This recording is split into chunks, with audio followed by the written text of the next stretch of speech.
चलिए, तो अब हम लोग आगे बात करेंगे। पार्ट 2 है ये आज वीडियो। तो इसमें पिछली वीडियो में हमने सीखा था कि किस तरह से हम लोग नामकरण करते हैं एल्किल हैलाइड्स का। तो आज हम लोग आगे सीखेंगे बनाने की सामान्य विधियां। तो हेडिंग लगा लीजिए, बनाने की सामान्य विधियां। ठीक है, इसमें भी पहली हेडिंग रहेगी आपकी कौन सी? एल्केनों के हैलोजनीकरण द्वारा या इसकी औद्योगिक विधि।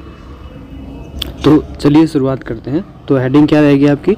एल्केनों के हैलोजनीकरण द्वारा, और ब्रैकेट में लिख लेना औद्योगिक विधि। ठीक है, तो इसमें क्या लिखेंगे कि सूर्य के प्रकाश की उपस्थिति में या उच्च ताप 400 डिग्री सेल्सियस पर एल्केनें हैलोजनों, कौन सी हैलोजन? क्लोरीन या ब्रोमीन के साथ प्रतिस्थापन अभिक्रिया करती हैं और अभिक्रिया में उत्पादों के रूप में एल्केनों का जटिल मिश्रण प्राप्त होता है। यहाँ तक लिखेंगे आप। ठीक है, अब इसके बाद एग्जाम्पल्स देखते हैं। एग्जाम्पल में आपको क्या लेना है? मेथेन CH4, और CH4 मेथेन की क्रिया किससे करवानी है? क्लोरीन से। क्लोरीन क्या होता है? Cl2। ठीक है, तो CH4 प्लस Cl2। अब यहाँ पर टेम्परेचर आपको कितना दिया गया है? 400 डिग्री सेल्सियस गर्म करते हैं, और ये किसके? सूर्य के प्रकाश की उपस्थिति में। ठीक है, तो CH4 प्लस Cl2, ये रिएक्शन हमने आपको समझाई थी, देख लेते हैं फिर भी। CH4 इस तरह से यहाँ पर कार्बन के साथ में 4 हाइड्रोजन जुड़े रहेंगे, और Cl अपने पास कितने हैं? 2 Cl है। ठीक है, तो हमने बताया था आपको जब भी कोई बॉन्ड ब्रेक होता है तभी रिएक्शन पॉसिबल होती है। तो जब इसको रिएक्शन आगे प्रोसेस होगी तो यहाँ पर बॉन्ड हमको ब्रेक करने पड़ेंगे, ये वाला बॉन्ड और ये वाला बॉन्ड। तो जब भी बॉन्ड टूटता है तो एक बॉन्ड में हमेशा 2 इलेक्ट्रॉन्स होते हैं। तो ये बॉन्ड जब टूटेगा और ये वाला टूटेगा तो यहाँ से हाइड्रोजन फ्री होगा और यहाँ से एक क्लोरीन फ्री होगा। तो ये क्लोरीन रिएक्ट करेगा किससे? H से, क्योंकि हाइड्रोजन होता है हमारा प्लस और Cl होता है माइनस। तो H प्लस और Cl माइनस मिलकर के क्या बना लेंगे? HCl बना लेंगे, और ये जो Cl बचा हुआ है वो इस इलेक्ट्रॉन से, इस वाले इलेक्ट्रॉन से कनेक्ट हो जाएगा। ठीक है, तो ये किस तरह से राइट हैंड में बन जाएगा? CH।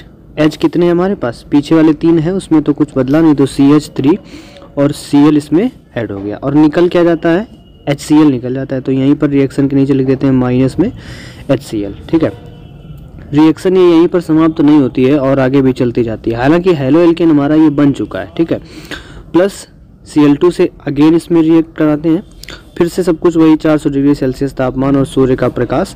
सूर्य के प्रकाश को HNu से भी लिख देते हैं, तो यहाँ HNu भी लिख सकते हैं। तो अब देखो इसमें आगे क्या होगा?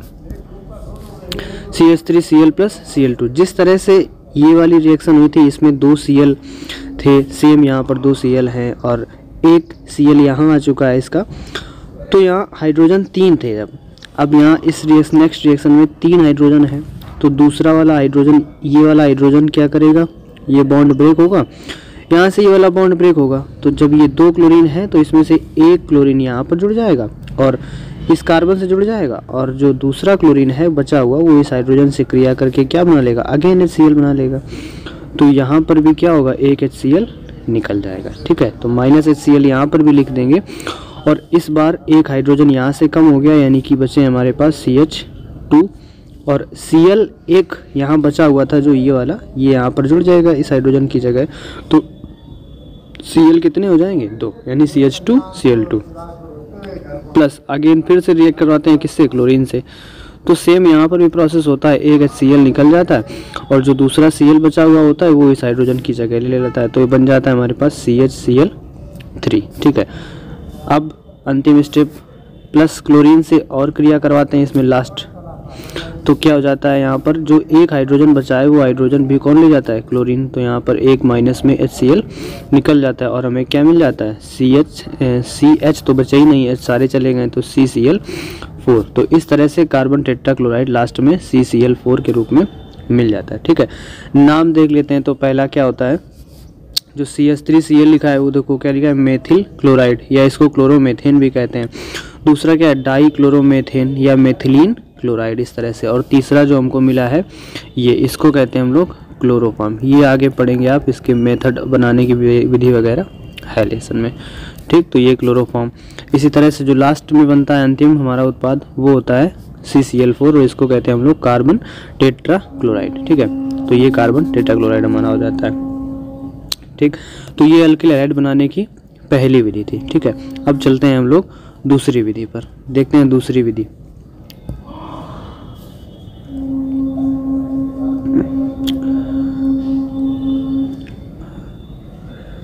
दूसरी विधि क्या है, दूसरी में आप हेडिंग लगा लीजिए एल्कीनो में हाइड्रोजन हैलाइडों के योग के द्वारा, ठीक है।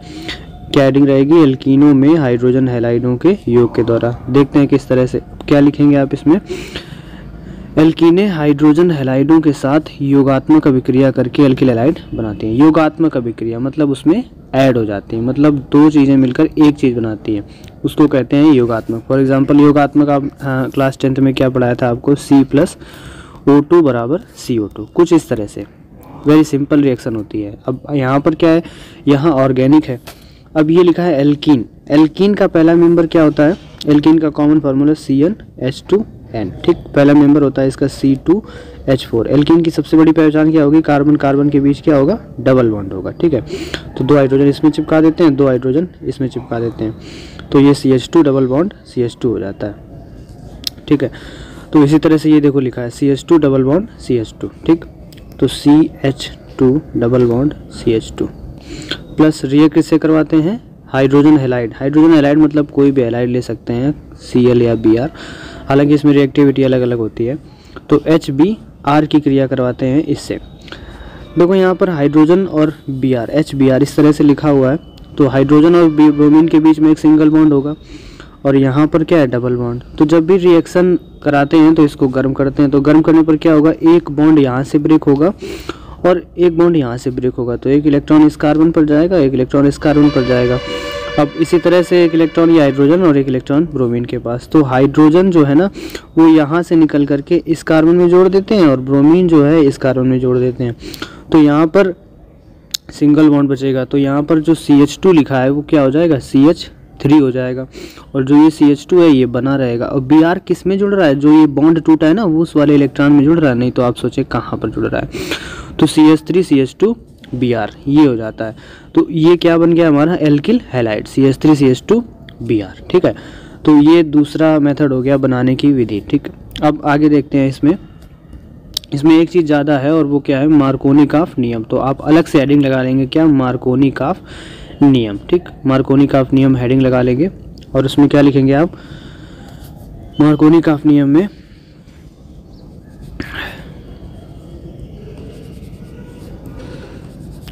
मार्कोनिकॉफ नियम में लिखेंगे कि असम्मित एल्कीनें हाइड्रोजन हैलाइडों के साथ, असम्मित एल्कीनें हाइड्रोजन हैलाइडों के साथ जब क्रिया करती हैं, असम्मित एल्कीनें जब हाइड्रोजन हैलाइडों के साथ क्रिया करती हैं तो हाइड्रोजन उस कार्बन से जुड़ता है जहां पर जुड़े हुए हाइड्रोजनों की संख्या कम होती है, और ब्रोमीन वहां पर, हाइड्रोजन वहां पर जुड़ता है जहां पर कार्बन से जुड़े हुए हाइड्रोजनों की संख्या ज़्यादा होती है, ठीक है।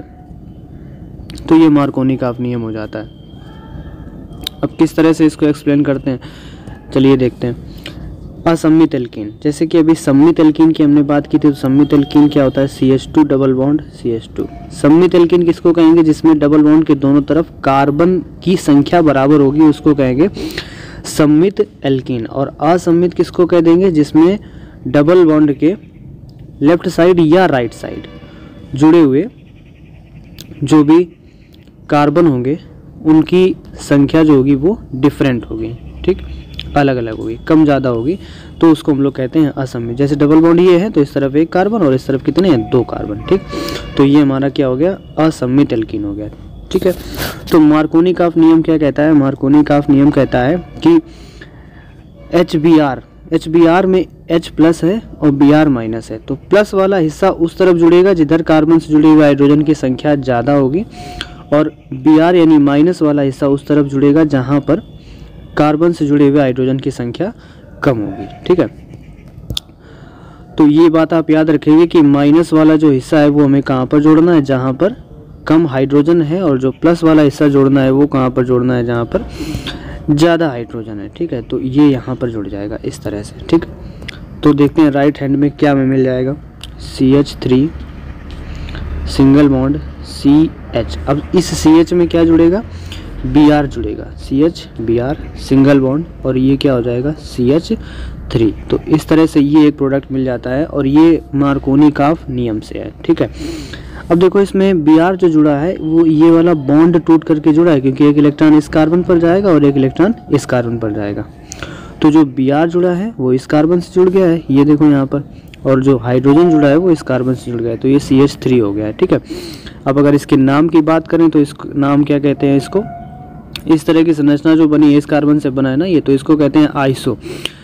इस संरचना को आइसो कहते हैं। नामकरण की पूरी एक प्रोसेस होती है, आइसो कब लिखा जाता है या 1 डिग्री 2 डिग्री 3 डिग्री कब लिखा जाता है, ये नाम एक अलग वीडियो में कवर कर लेंगे। तो अभी के लिए इसका नाम आप जान लीजिए आइसो, और कार्बन कितने हैं, 3 कार्बन है, तो आइसोप्रोपिल, और ये क्या है ब्रोमीन, तो इसको क्या कहेंगे ब्रोमाइड, ठीक है। तो ये आइसोप्रोपिल ब्रोमाइड हो गया, या इसको अगर IUPAC नाम कहें तो 1 2 3 3 कार्बन है इसमें, तो 2 ब्रोमो और क्या कहेंगे प्रोपेन। IUPAC नाम इसका हो जाएगा 2 ब्रोमो और प्रोपेन, ठीक है। इस तरह से ये मार्कोनी-काफ नियम की बात हो गई।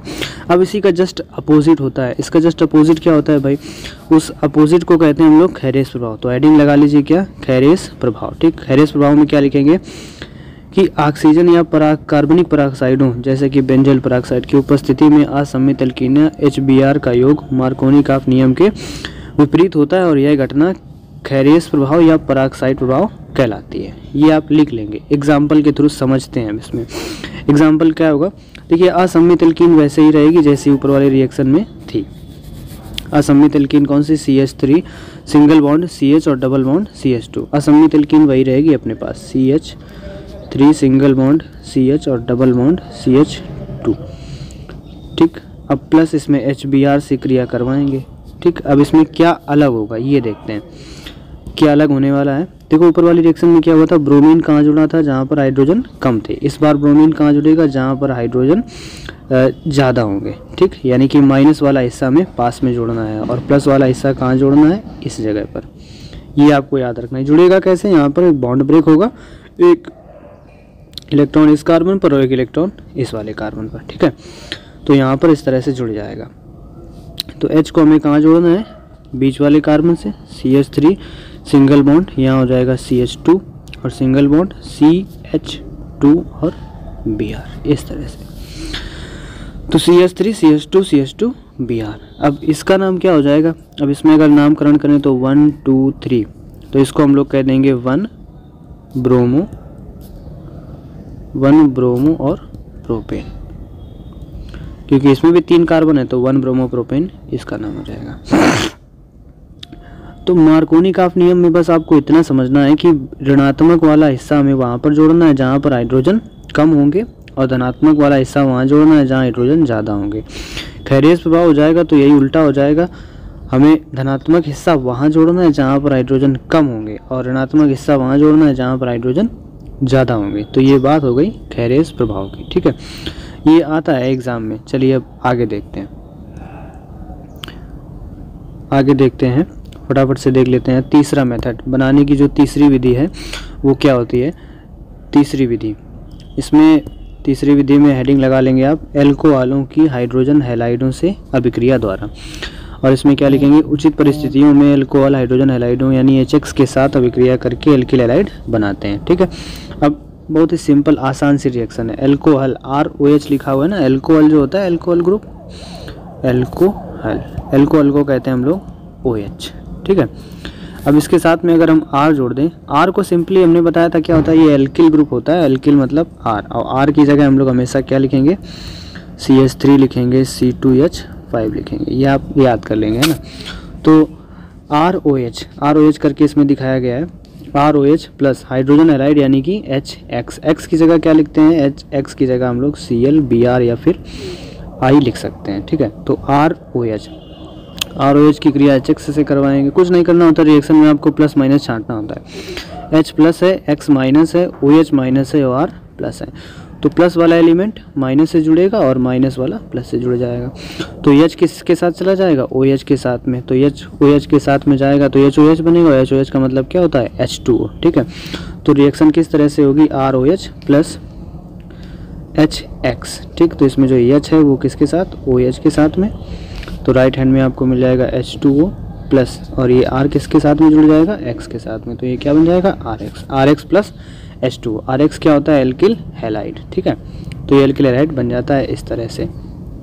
अब इसमें एक और बात है, नोट डाल के आप लिखेंगे, नीचे लिखेंगे आप नोट में क्या लिखेंगे, ये पूरी लाइन हाइड्रोजन हैलाइड की अभिक्रियाशीलता का क्रम HI HBr HCl है और एल्कोहलों की अभिक्रियाशीलता का क्रम तृतीयक, द्वितीयक और प्राथमिक एल्कोहल। ये लिख लेंगे आप लाइन, क्योंकि ये एग्जाम में एज इट इज़ पूछा भी गया है, ठीक है, कि क्रियाशीलता का क्रम क्या होता है। तो इस तरह से आपको दे देगा।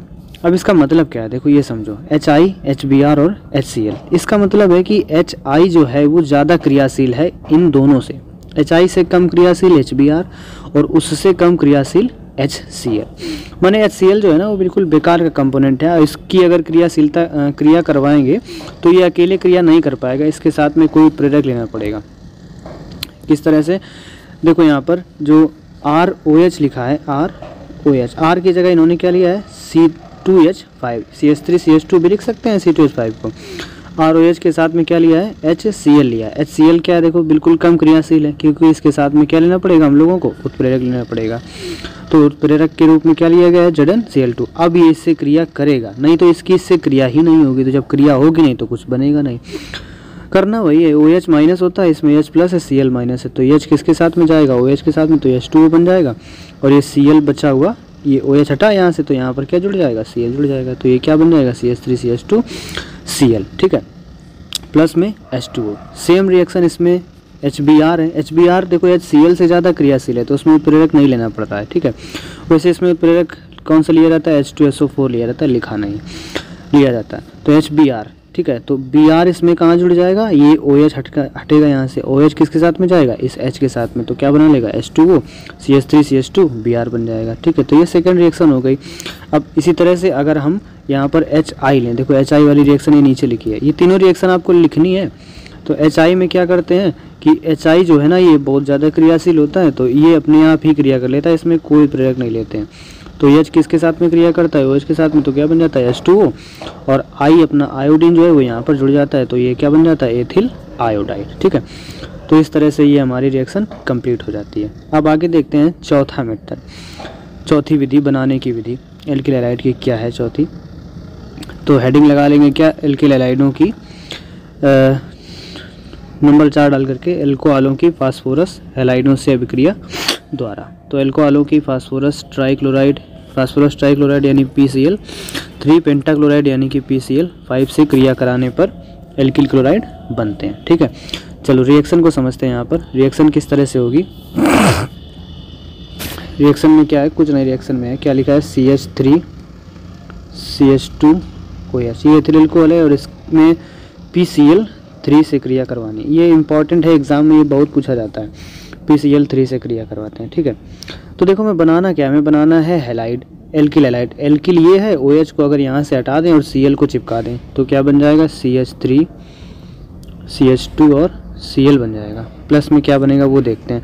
Cl देखो इधर कितने हैं, 3, तो यहाँ ये क्या करना पड़ेगा, 3 का गुणा करना पड़ेगा। अब ये पूरे क्या हो गए, 3, तो यहाँ पर भी क्या करना पड़ेगा, 3, तो ये पूरा 3 हो गया, यानी कि ये OH वाला कंपोनेंट भी कितने हो गए, 3 हो गए। और यहाँ क्या बचा है, P, तो ये P और OH की होल थ्राइस, इस तरह से लिखा जाता है, या इसी को हम लोग कहते हैं H3PO3। ये एक कंपाउंड होता है, इसी को कहते हैं ऑर्थोफॉस्फोरस अम्ल, या फर्स्ट पेपर में आपको पढ़ने को मिलेगा, है ना।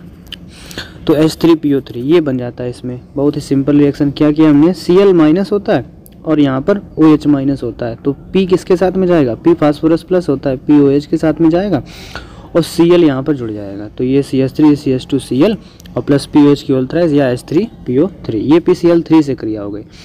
अब आगे PCl5 से और समझ लेते हैं, CH3 CH2 OH प्लस अगर PCl5 से इसकी क्रिया कराएं तब क्या होता है। देखो पहला प्रोडक्ट तो वही बनेगा हमारा, पहला जो है वो सेम रहेगा। सेम का मतलब क्या रहेगा, CH3 CH2 और Cl प्लस। अब देखो यहाँ डिफरेंस अलग क्या है, क्योंकि Cl इस बार कितने हमारे पास 5 हैं, तो प्रोडक्ट वो नहीं बनेगा, कुछ और भी बनेगा साथ में। देखो अगर PCl3 होता है यहाँ पर तो और PCl3 को अलग कर लेते हैं और एक Cl2 को अलग कर लेते हैं, तो 5 Cl है ना ये, तो एक Cl तो हमारा इसके साथ में चला गया क्योंकि ये CH3 CH2 Cl बनाएगा, और एक Cl यहाँ पर बच गया है। तो जो एक Cl बचा हुआ है वो यहाँ पर क्या है, OH है। OH को जब हटाएंगे तो वैसे O माइनस होता है और H प्लस होता है। जब ये दोनों एक साथ होते हैं तो ये माइनस होता है, OH माइनस, और जब ये अलग अलग हो जाता है तो O माइनस और H प्लस, और ये Cl माइनस। तो एक HCl से क्रिया करके क्या बना लेगा, HCl भी बना लेगा, इसमें HCl भी बनता है। अब हमारे पास क्या बचा है, Cl 3 बचे हैं और एक ऑक्सीजन बचा है, और ये प्लस होता है क्योंकि यहाँ से 2 गए हैं। कौन 2 गए हैं, क्लोरीन दोनों गए हैं। ऑक्सीजन की वैलेंसी -2 होती है, तो 2 ऑक्सीजन है ये यहाँ पर चिपक जाते हैं, जाके बीच में घुस जाते हैं। तो यहाँ पर क्या बन जाता है, POCl3। POCl3 को हम लोग कहते हैं फास्फोरिल क्लोराइड, ठीक है,